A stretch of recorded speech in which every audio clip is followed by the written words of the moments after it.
ಮಾಡುವ ಈ ಚಿಕ್ಕ ಪುಟ್ಟ ತಪ್ಪುಗಳೇ ನಿಮ್ಮನ್ನು ದುರದೃಷ್ಟವಂತರನ್ನಾಗಿ ಮಾಡುತ್ತೆ. ಯಾವುದು ಎಂದು ತಿಳಿದುಕೊಳ್ಳೋಣ ಬನ್ನಿ.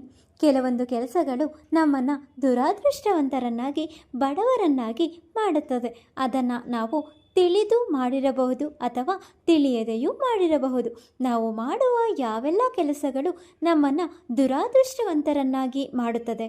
ನೀವು ಈ ಕೆಲಸಗಳನ್ನು ಮಾಡಿದ್ದೀರಾ? ಪ್ರತಿಯೊಬ್ಬ ವ್ಯಕ್ತಿಯು ಜೀವನದಲ್ಲಿ ಅಭಿವೃದ್ಧಿಯನ್ನು ಹೊಂದಲು ಬಯಸುತ್ತಾನೆ. ಆತನು ತನ್ನ ಜೀವನದಲ್ಲಿ ಹಾಗೂ ಕುಟುಂಬದಲ್ಲಿ ಶಾಂತಿಯನ್ನು, ಸಂತೋಷವನ್ನು ಮತ್ತು ಸಮೃದ್ಧಿಯನ್ನು ಹೊಂದಲು ಬಯಸುತ್ತಾನೆ. ಆದರೆ ಕೆಲವೊಮ್ಮೆ ಅದೃಷ್ಟವಂತರಾಗುವುದಕ್ಕಾಗಿ ಯಾವುದೇ ಕೆಲಸವನ್ನು ಮಾಡಿದರೂ ಅದು ಪ್ರಯೋಜನಕ್ಕೆ ಬರುವುದಿಲ್ಲ.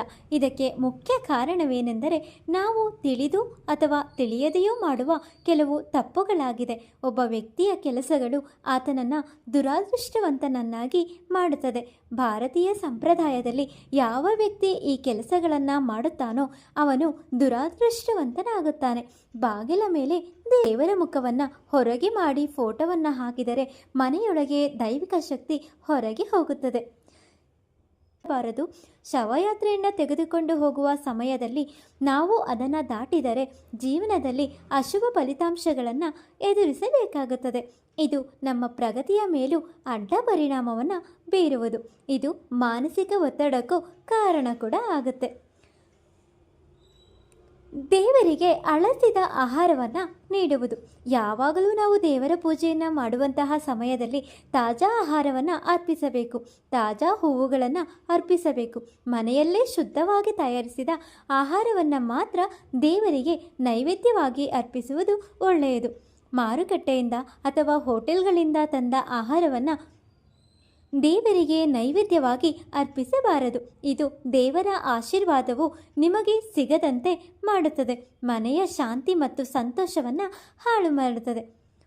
ಮತ್ತೊಂದು ಕಾರಣ, ಅಕಾಲಿಕ ಮರಣ ಹೊಂದಿದವರ ಶ್ರಾದ್ದ ಊಟವನ್ನು ತಿನ್ನುವುದು.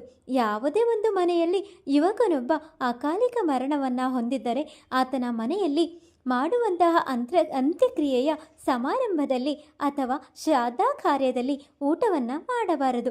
ಅಕಾಲಿಕ ಮರಣ ಹೊಂದಿದ ಯುವಕನ ಶ್ರಾದ್ದ ಕಾರ್ಯದಲ್ಲಿ ಮಾಡಿದ ಊಟವನ್ನು ತಿನ್ನುವುದರಿಂದ ನಕಾರಾತ್ಮಕ ಶಕ್ತಿಗಳು ನಮ್ಮ ಜೀವನದ ಮೇಲೆ ಕೆಟ್ಟ ಪರಿಣಾಮ ಬೀರುತ್ತದೆ.